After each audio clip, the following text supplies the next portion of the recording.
28 जानेवारीला बारामती जो महाभयंकर अपघात झाला त्याने महाराष्ट्राची सहानुभूती बहिणीपेक्षा वहिनीला मिळाली।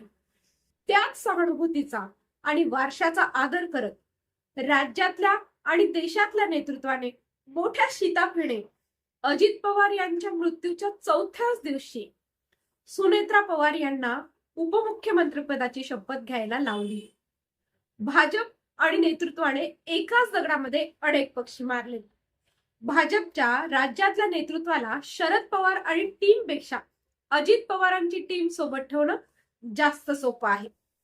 त्याचबरोबर दिवंगत अजित दादांच्या पश्चात बहिणीपेक्षा थेट वहिनीला राज्यातलं सर्वोच्च पद देऊन भाजपनं मूळ पवारांच्या कुटुंबातल्या महिलेपेक्षा बाहेरून पवार कुटुंबात आलेल्या महिलेचा आपण पहिल्यांदा सन्मान करत असल्याचंही दाखवून दिले।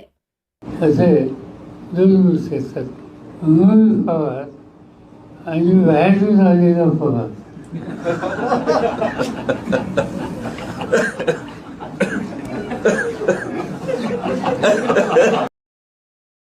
सुनेत्रा ताई या मराठवाड्याची लेक आहेत, त्याचाही एक वेगळा सन्मान होतोय। सुप्रिया सुळे या मुंबई दिल्ली कल्चरमध्ये वाढलेल्या नेत्या आहेत, त्याऐवजी सुनेत्रा पवार या धाराशिव, संभाजीनगर, बारामती, पुण्यात आणि अजितदादांच्या तालमीत तयार झालेल्या नेत्या राहिल्यात।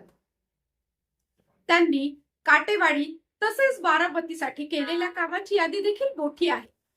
त्यामुळे मातीशी नाळ जुळलेल्या महिला नेत्या, त्याही पवार कुटुंबातल्या सून आणि मराठवाड्याची लेक, अशा अनेक समीकरणाची सांगड भाजपनं घातली।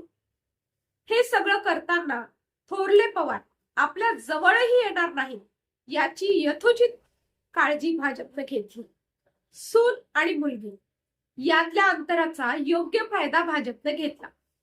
त्यामुळे राष्ट्रवादीच्या मिलनाची चर्चा सध्या तरी थांबली। सुनेत्राताई देवाभाऊंच्या ट्रिपल इंजिन सरकारमध्ये कामाला देखील लागलाय।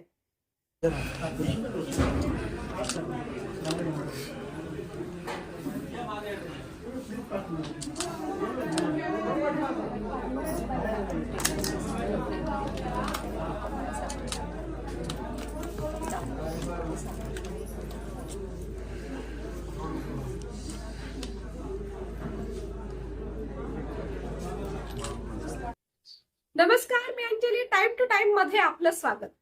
हे असं असलं तरी गेल्या 3 ते 4 दिवसात महाराष्ट्रात मीडिया आणि सोशल मीडियातून सुनेत्राताई पवारांना टार्गेट करण्याचे अनेक प्रयत्न दुसऱ्या राष्ट्रवादीच्या समर्थकाकडून जोरकस चालू आहेत। राज्यातल्या एका अतिशय आघाडीच्या दैनिकाने तर सुनेत्राताईंवर तुम्ही चुकलाच म्हणत भला मोठा अग्रलेख लिहिलाय, पण लेखाची भाषा मात्र पूर्ती सनातनी, अगदी 4-5 शतका आधीची वाटते। अहिल्यादेवी होळकर, मा जिजाऊ, सावित्रीबाई फुले यासारख्या रणरागिणी आपल्या पतीच्या पश्चात केलेल्या कामाचे इतिहासाने दखल घेतली आहे। अहिल्यादेवी होळकरांनी तर पतीच्या मृत्यूनंतर सती न जाता माळवा प्रांताची सत्ता सांभाळली आणि मोठा इतिहास निर्माण केला। सावित्रीबाई फुलेंनी ज्योतिबांच्या पश्चात अगदी शेवटच्या क्षणापर्यंत पतीचा समाजसेवेचा वारसा जपला। त्याच महाराष्ट्रात पतीच्या निधनानंतर सुनेत्रा पवारांनी अगदी 4थ्या दिवशी सत्तेची सूत्र हाती घेतली। तर बिघडलं कुठे? उलट पुरोगामी महाराष्ट्राने राज्याला सुनेत्राताईच्या रूपाने मिळालेल्या पहिल्या महिला उपमुख्यमंत्र्यांचं स्वागत केलं पाहिजे। सुनेत्राताईंना खंबीर साथ दिली पाहिजे। पुरोगामी नेते शरद पवारांनी या कठीण वेळी मुलीपेक्षा सुनेच्या मागे उभं राहणं जास्त गरजेचं होतं आणि आहे देखील, पण तसं अद्याप तरी झालेलं नाही। शरद पवार मात्र दोन्ही राष्ट्रवादीच्या विलिनीकरणाचा राग आळवत बसते।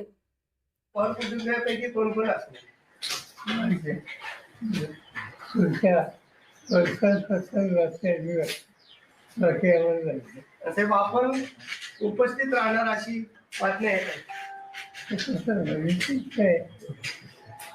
आपण जाणार आहे नाही माहितीच नाही, आणि आहे का हे माहिती। साहेब, खरं तर या संदर्भात कुठली चर्चा झाली तर अजितदादांच्या जाण्यामुळे अनेक गोष्टी ज्या आहेत त्या वेगळ्या झाल्या असं दिसतं.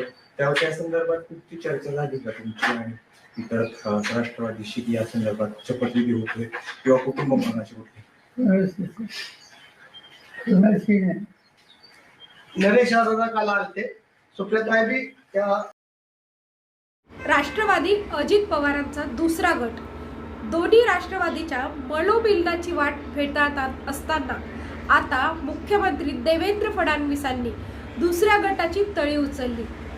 फडणवीसांनी दावा केलाय की अजित पवारांनी आम्हाला सांगितल्याशिवाय कोणताच निर्णय घेतला नसता.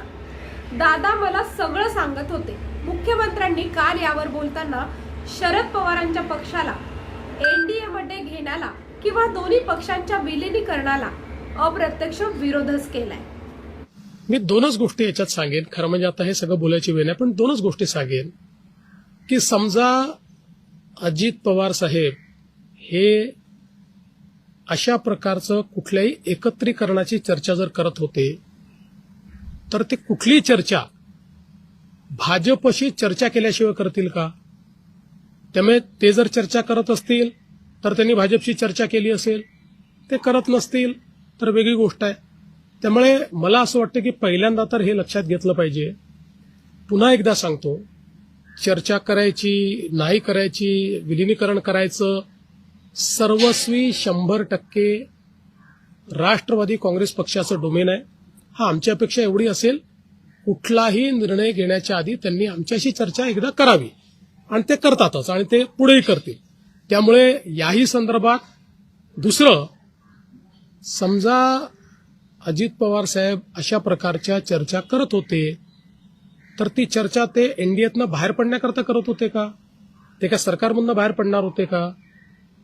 त्यांनी तर स्पष्टपणे सरकारमध्ये ते स्टेबल होते. त्यामुळे रोज काहीतरी कन्फ्युजन तयार करायचं आणि मग आपली इकोसिस्टीम वापरून ते कन्फ्युजन इको करायचं, ही पद्धती अयोग्य आहे, ही योग्य नाही आहे.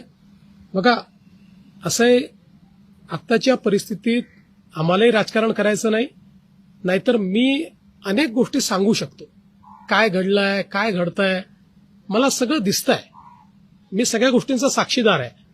आणि तुम्हाला सगळ्यांना माहिती आहे, माझे आणि अजितदादांचे जे संबंध होते त्यात जवळजवळ सगळ्या गोष्टी ते मला सांगायचे, माझ्याशी शेअर करायचे.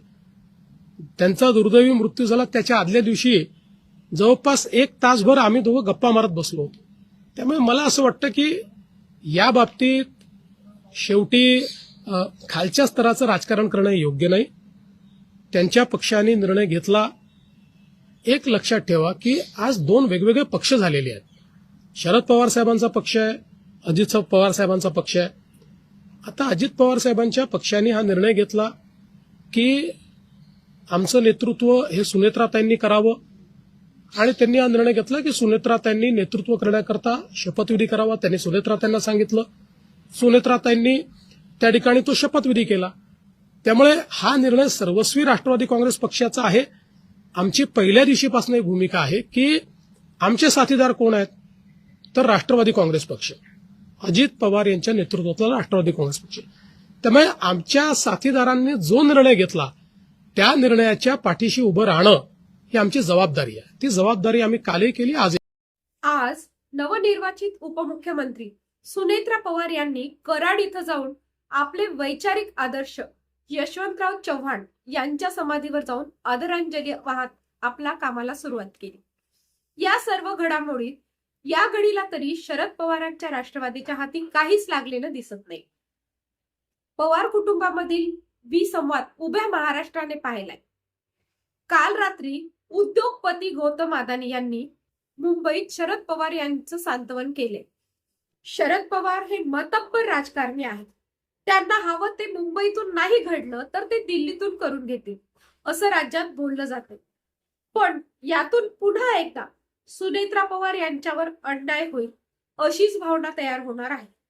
त्यामुळे सुप्रिया सुळे असतील किंवा शरद पवार असतील यांनी या घडीला तरी अजितदादांच्या अकाली जाण्याचं आपलं दुःख मागे ठेवून आपल्या सूनबाई असलेल्या सुनेत्राताई पवारांच्या दुःखावर फुंकर घालावी.